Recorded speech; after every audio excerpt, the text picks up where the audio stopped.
आयुर्वेद लगभग 5000 साल पुरानी चिकित्सा प्रणाली है। आयुर्वेद में केवल रोगों के उपचार का ही वर्णन नहीं किया गया है, बल्कि रोगों से बचाव और दीर्घायु प्राप्त करने के उपाय भी बताए गए हैं।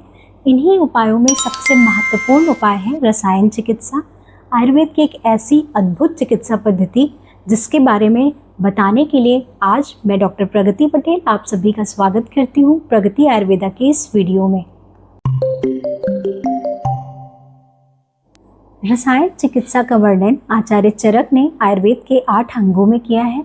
रसायन क्या है? लाभोपायो ही शस्त्रानाम रसादीनाम रसायनम, यानी वो सभी साधन या उपाय जिनके द्वारा हमें उत्तम रस आदि धातुओं की प्राप्ति होती है।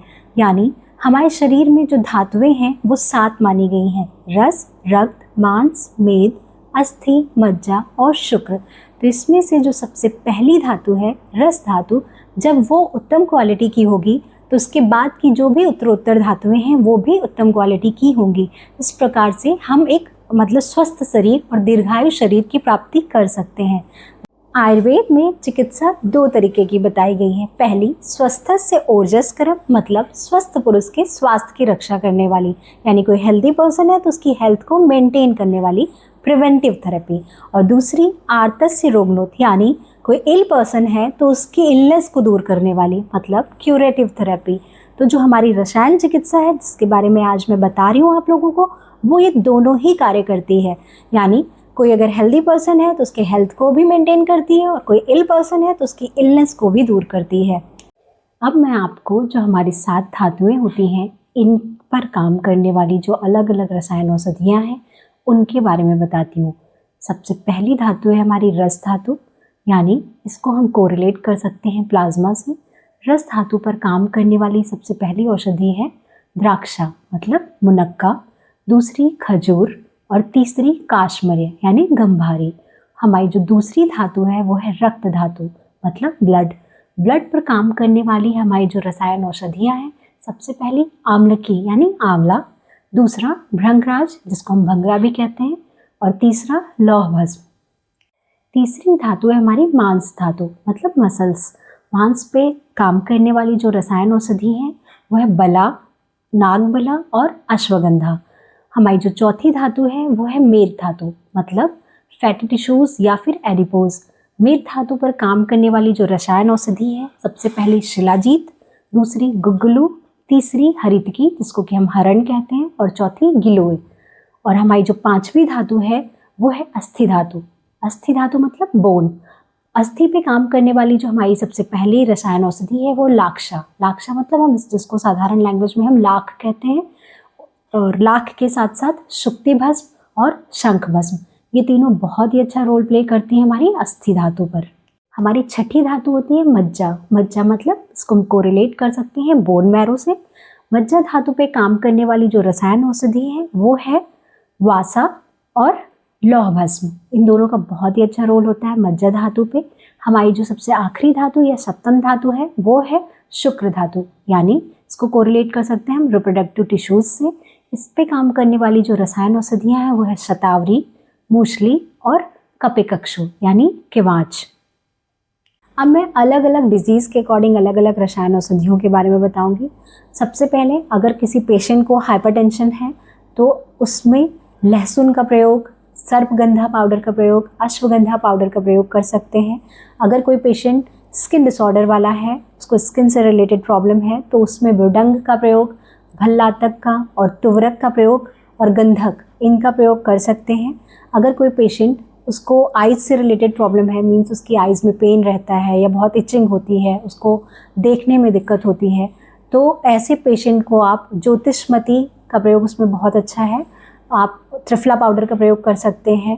और अगर कोई ओबेसिटी यानी मोटापे का पेशेंट है तो आप उसमें गुग्गुलू, हरितकी, वचा और पुष्कर मूल, इन रसायन औषधियों का प्रयोग कर सकते हैं। और कोई अगर पेशेंट डायबिटिक है तो आप उसमें शिलाजीत, आम्लकी यानी आंवला, हल्दी और गिलोय, इनका प्रयोग कर सकते हैं। अगर कोई पेशेंट जिसको न्यूरोलॉजिकल डिसऑर्डर्स हो, उसके हाथ पैरों में झंझनाहट होती हो या नमनेस रहता हो, तो इन पेशेंट में आप लहसुन का प्रयोग कर सकते हैं, गुग्गुलू का प्रयोग, अतिबला पाउडर और नागबला पाउडर इनका प्रयोग कर सकते हैं। कोई पेशेंट जिसको अस्थमा की प्रॉब्लम हो या रेस्पिरेटरी ट्रैक्ट से रिलेटेड डिसऑर्डर्स हो, तो ऐसे पेशेंट में आप अगस्त्य हरितकी रसायन, चित्रक हरितकी रसायन या शिरीष पाउडर इनका प्रयोग कर सकते हैं। कोई पेशेंट एनीमिक है तो उसमें आप मंडूर भस्म का और लौह भस्म का, माक्षिक भस्म का प्रयोग कर सकते हैं। अगर रिमेटॉइड आर्थराइटिस का पेशेंट है तो आप उसमें लहसुन का और कुपिलो का, भल्लातक रसायन का इनका प्रयोग कर सकते हैं। इन सभी ड्रग्स का जो भी मैंने बताई है, आप उनका यूज़ आप अपने मतलब जो भी आपके पास में आयुर्वेदिक फिजिशियन हो, आप उनकी सलाह से इन सभी का प्रयोग कर सकते हैं। अब मैं आपको कुछ ऐसे रसायन के बारे में बताऊंगी जो आप अपनी डेली रूटीन में जिसको यूज़ कर सकते हैं अपनी हेल्थ को मेंटेन करने के लिए। सबसे पहला है ब्रह्म रसायन। ब्रह्म रसायन में पांचों पंचमूल, शंखपुष्पी, दालचीनी, तेज पत्ता और इलायची, मुलेठी और वचा ऐसे बहुत से इंपॉर्टेंट हर्ब्स पाए जाते हैं जो कि हमारी हेल्थ के लिए बहुत ही बेनिफिशियल होते हैं। दूसरा है च्यवनप्राश। च्यवनप्राश के बारे में आप सभी ने सुना होगा। च्यवनप्राश जो है वो बच्चों से लेकर के बूढ़ों सबके लिए यूज़ करने के लिए बोला गया है, उनके हेल्थ के लिए बहुत ही अच्छा होता है। इसके जो मेन कंटेंट है उसमें बिल्व है, अग्निमंथ है, शिवनाक है, पाटला है, गंभारी है, पिपली है, गोक्षुर है, वंशलोचन है और दालचीनी है और इलायची, तेजपत्ता, हरितकी, जेवंती, आमलकी, द्राक्षा ऐसे बहुत से कंटेंट हैं जो बहुत ही इंपॉर्टेंट होते हैं हमारी हेल्थ के लिए, वो सभी इसमें पाए जाते हैं। तीसरा है आमलक रसायन, इसका प्रयोग आप कर सकते हैं। चौथा रसायन है त्रिफला रसायन, ये बहुत ही बेनिफिशियल होता है, आप इसको अगर डेली इसको सुबह शाम दोनों टाइम पे लें। और पांचवा रसायन है मेध्य रसायन।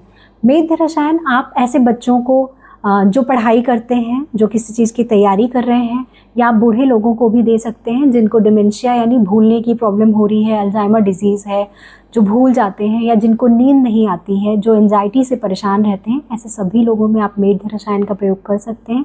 मेध्य रसायन क्या होता है, तो इसमें मेनली 4 मेन ड्रग्स हैं, जैसे मंडूक पर्णी, शंखपुष्पी, मुलेठी और गुड़ची। ये चारों अलग अलग मेध्य ड्रग बोली गई हैं। इनको एक साथ प्रयोग नहीं करना है, इनका अलग अलग यूज़ कर सकते हैं। जैसे मंडूक पर्णी के रस को आप मधु के साथ यानी शहद के साथ ले सकते हैं।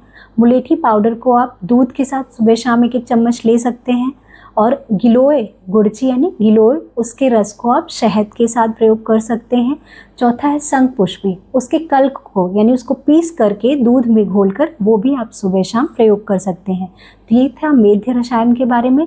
तो ये जो मैंने रसायन बताए हैं ये सभी आपको बहुत ही ईजिली किसी भी आयुर्वेदिक मेडिकल स्टोर से मिल जाएगा या फिर ई-कॉमर्स वेबसाइट से आपको मिल जाएंगे। तो आप इनको रोज़ खुद भी अपने पूरी फैमिली को सुबह आप मतलब अगर इसको मॉर्निंग में खाली पेट यूज़ करें तो सबसे अच्छा इफेक्ट होता है रसायन को लेने का। ब्रश करने के बाद में इसको 1-1 चम्मच लेना होता है और आप इसको दोनों टाइम पे भी यूज़ कर सकते हैं, सुबह और शाम दोनों टाइम में भी यूज़ कर सकते हैं।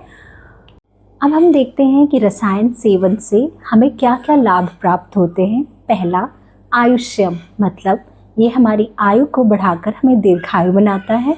दूसरा, आरोग्यकरम, मतलब ये हमें आरोग्यता प्रदान करता है, हमें डिजीज़ फ्री बनाता है।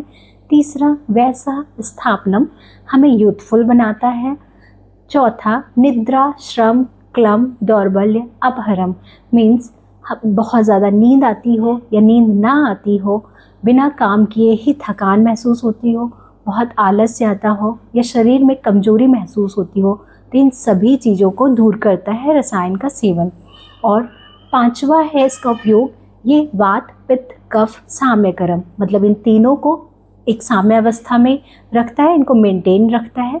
और अग्नि को बढ़ाता है, मीन्स हमारी मेटाबॉलिक एक्टिविटी जो है उसको बढ़ाता है। इस तरीके से रसायन सेवन जो करता है नित्य प्रति, उसको दीर्घायु प्राप्ति होती है, एक उत्तम स्वास्थ्य की प्राप्ति होती है। अब तो फ्रेंड्स, रसायन चिकित्सा केवल एक औषधि नहीं है बल्कि एक जीवन शैली है। यदि सही आहार, उत्तम औषधियाँ और अच्छे आचार विचार को हम अपनाएंगे तो रसायन सेवन से हमें जो आयुर्वेद का मुख्य उद्देश्य है, स्वस्थस्य स्वास्थ्य रक्षणम आतुरस्य विकार प्रशमनम च, मतलब स्वस्थ पुरुष के स्वास्थ्य की रक्षा करना और आतुर यानी रोगी पुरुष के रोग का निवारण करना, इन दोनों उद्देश्य की पूर्ति रसायन सेवन से हो जाएगी। फ्रेंड्स, मैं उम्मीद करती हूँ कि आज की ये वीडियो आप सभी के लिए काफ़ी हेल्पफुल हो। आप सभी इसको फॉलो करें। धन्यवाद।